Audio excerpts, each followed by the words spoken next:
Hello and welcome to another Out of Spec podcast episode. You join me with Marcus from Kempower, where we are talking about really the differences between charging and charge point operators and charging manufacturing in Europe and the US. I mean, totally different markets, totally different user base. Marcus is familiar with both. So welcome to the show. And yeah, really happy to have your insight. Thanks, Kyle. Thanks for having me. Of course, no problem. So, Marcus, can you tell us a little bit about your role at Kempower before we get into the differences between US and European charging? Yeah. So my role in Kempower is to take care of the US sales as well as the manufacturing expansion to US. So I'm a project manager for that, and then all the sales is under my responsibility. So you're the reason Kempower is coming to America, basically. Yeah, one of the reasons. Yeah, that's great. And I got to tell you, everyone is so excited. And you and I are going to record a separate podcast on the real nitty gritty on where you are in this process and what's to come. And so keep an eye out for that show because we're going to talk about that next. But Marcus, tell us about the European charging landscape right now. We know Kempower is really popular in the Nordic countries, and I've used them many times up there, and they're extremely reliable. They're fast. They have great user experience. But how is that different than the US? Because in my opinion, drivers all want the same thing. We all want to be able to charge, but I know there are some differences. Yeah.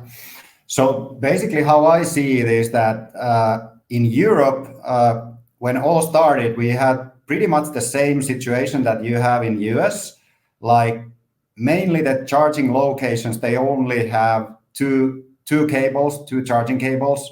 That's kind of the general for the vehicles which are not Teslas. Of course, Tesla has rolled out their charging network, and typically they have more than two dispensers in each location. And what we have now experienced in Europe and why Kempower has been so successful in Europe is that now companies start to roll out larger sites, which means that there are more than two dispensers in each site. And that's coming because of the user requests and also user behavior, because if you are an EV driver, you typically look at the sites where you have more than two dispensers to go to charge, because then most likely at least one is free or available for your use. So that's kind of been the main reason, or I would say one of the main differences now between US and Europe. But of course, because of your NEVI program, that will change pretty fast. There's good subsidies from the government and or federal.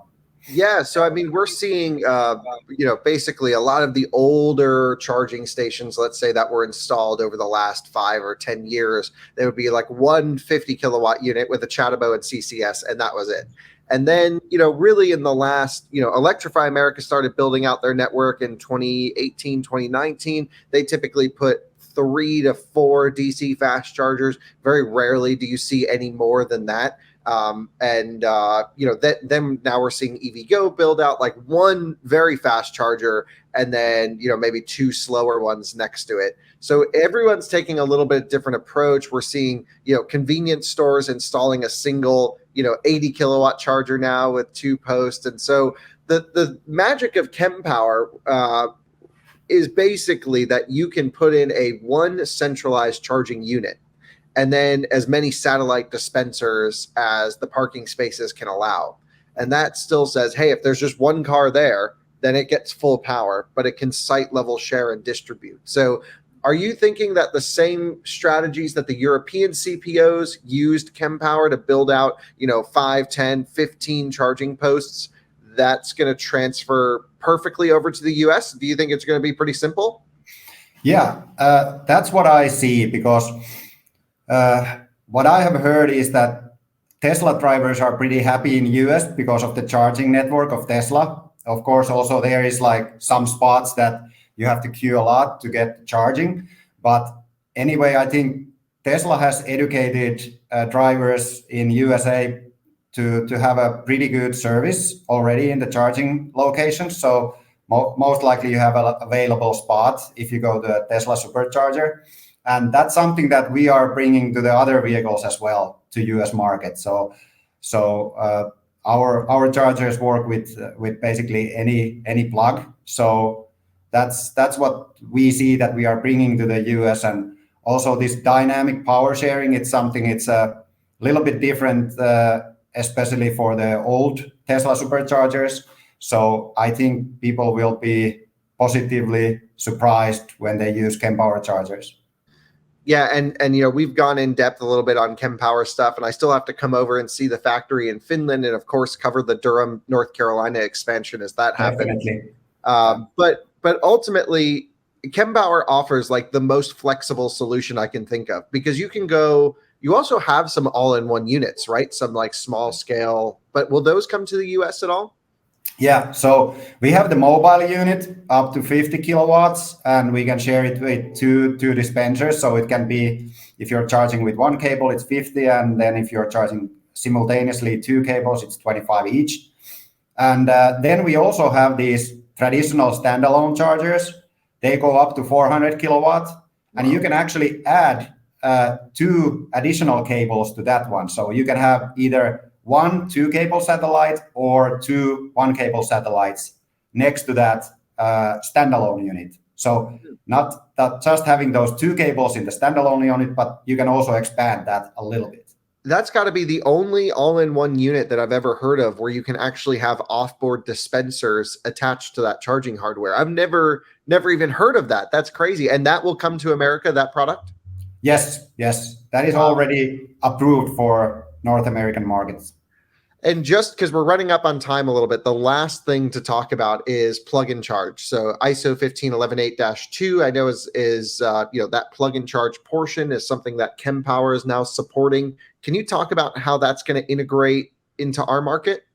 Yeah, so definitely, again, we come to Tesla, and the user experience they have already created to US. So you just plug in your car, and you don't have to use any tags or mobile apps to start the charging, as long as you have signed to the system. And we can now provide that for the other vehicles as well. But of course, those vehicles need to have the capability to use plug and charge. But that's something that we have just recently announced.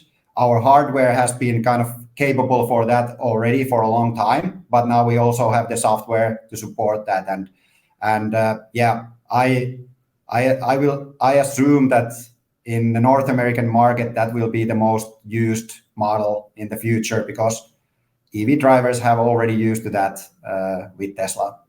Yeah, I mean, to your point, I think mostly everyone now who's driving a CCS equipped vehicle, or at least a large percentage, has either driven or owned a Tesla previously. And we're all frustrated using the CCS charging networks.